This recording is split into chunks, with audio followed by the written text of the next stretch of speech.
আজকে আপনাদের সামনে যে বিষয়বস্তু নিয়ে আলোচনা করব তা হলো ভগবান শ্রীকৃষ্ণ তিনি কলিযুগ সম্পর্কে কোন বাণী করে গেছেন এবং তা বর্তমানে কতখানি সত্য হচ্ছে এবং কলিযুগের পাপের হাত থেকে রক্ষা পাওয়ার জন্য কোন উপায়ের কথা তিনি বলেছেন এবং সর্বোপরি কলিযুগে কবেই বা তিনি আবির্ভূত হবেন।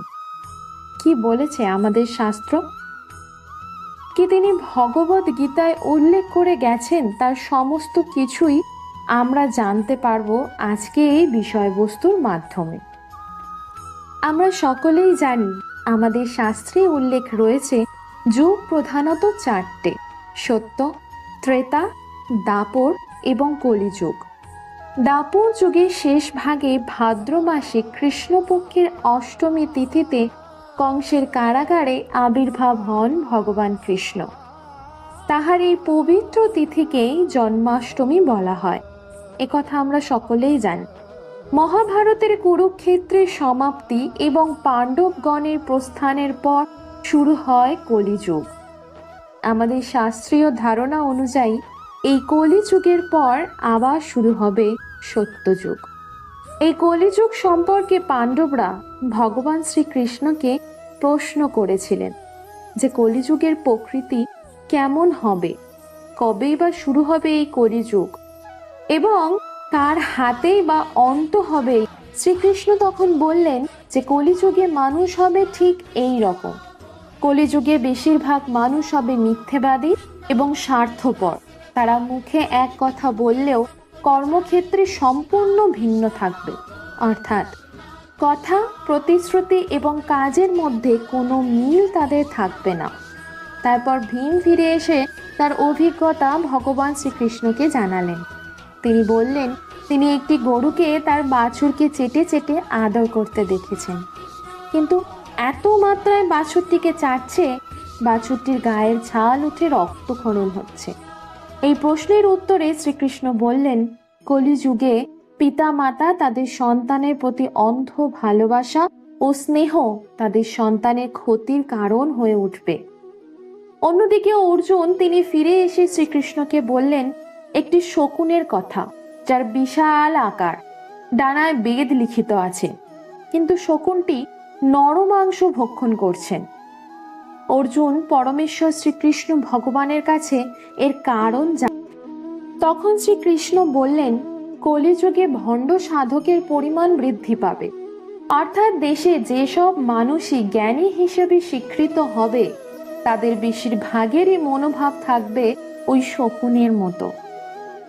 ওপরে ধর্ম সাধকে মোড়া জ্ঞানী আদতে নিজেরাই হবে ধর্মভ্রষ্ট। এরপর নকুল ফিরে এসে ভগবান শ্রীকৃষ্ণকে তার অভিজ্ঞতা জানালেন। তিনি শ্রীকৃষ্ণকে বললেন এক বিশাল আকার পাথর খণ্ড পাহাড় থেকে গড়িয়ে নিচে পড়ছে, কোনো বৃক্ষ তাকে আটকাবার ক্ষমতা রাখছে না। সেই পাথরটি সবকিছু দুমড়ে মুচড়ে ভয়ঙ্কর গতিতে নিচের দিকে নেমে আসছে। এইভাবে কিছুক্ষণ নামার পর একটি গুল্ম অর্থাৎ ছোট গাছের গোড়ায় এসে পাথরটি যায় এবং বন্ধ হয়ে যায় তার টান। এই ঘটনা শ্রীকৃষ্ণকে জানালে শ্রীকৃষ্ণ তার পরিপ্রেক্ষিতে বলেন কলিযুগে মানুষের পাপের আকার ওই পাথরের মতন হবে, যা তার জীবনকে তছনছ করে দেবে, ধ্বংসের অভিমুখে চালিত করবে গোটা সমাজকে। কিন্তু যদি কোনো মানুষ শুদ্ধ মনে শুধুমাত্র আমারই শরণাপন্ন হয় তবে তাকে আমি সর্ববিপদ থেকে রক্ষা করব।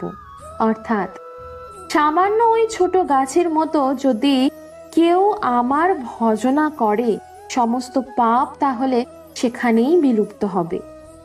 এরপর সহদেব তিনি তার অভিজ্ঞতার কথা শ্রীকৃষ্ণকে জানালেন।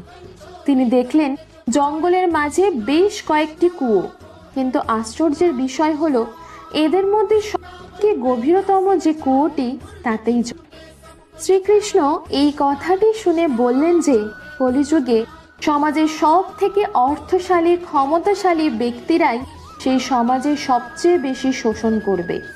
যারা নিজ তারা কাম ও বিনোদের জন্য এবং সুরা, তামাক প্রভৃতির জন্য প্রচুর অর্থ ব্যয় করবে এবং সমাজে পিছিয়ে পড়া মানুষদের জন্য থাকবে শুধুই অবহেলা। অতএব গরিবের শোষণই হবে কলিতে প্রবল। ধনীরা হারাবে তাদের বিচার বিবেচনা করার ন্যূনতম বুদ্ধি। বর্তমান যুগ সম্পর্কে শ্রীকৃষ্ণ যে ব্যাখ্যা করে গেছেন এবং তার প্রতিটি যুক্তির বিন্দু মাত্র পরিবর্তন হবে না, তাও সত্য। এভাবেই যে আমরা নিজেদের ধ্বংসকে নিজেরাই নিকট থেকে নিকটতম করে তুলছি, তা বুঝতে অসুবিধা হয় না। তার জ্বলন্ত দৃষ্টান্ত উদাহরণ আমরা আমাদের হাতের কাছেই দেখতে পাই। সুতরাং এই পাপের যুগ থেকে বাঁচার একমাত্র উপায় কৃষ্ণ ভজনা করা।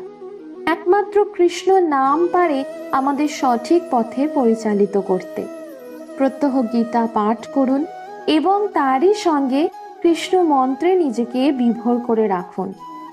অন্তত রোজ একটি বার হলে কৃষ্ণ মন্ত্র জপ করুন। কলিযুগে ভগবান শ্রীকৃষ্ণ যখন আবির্ভাব হবে, সেই সব বিষয়ে আমাদের শাস্ত্রে উল্লেখ করা হয়েছে। কলিযুগের ভগবান শ্রীকৃষ্ণের অবতার হবে কল্কি অবতার।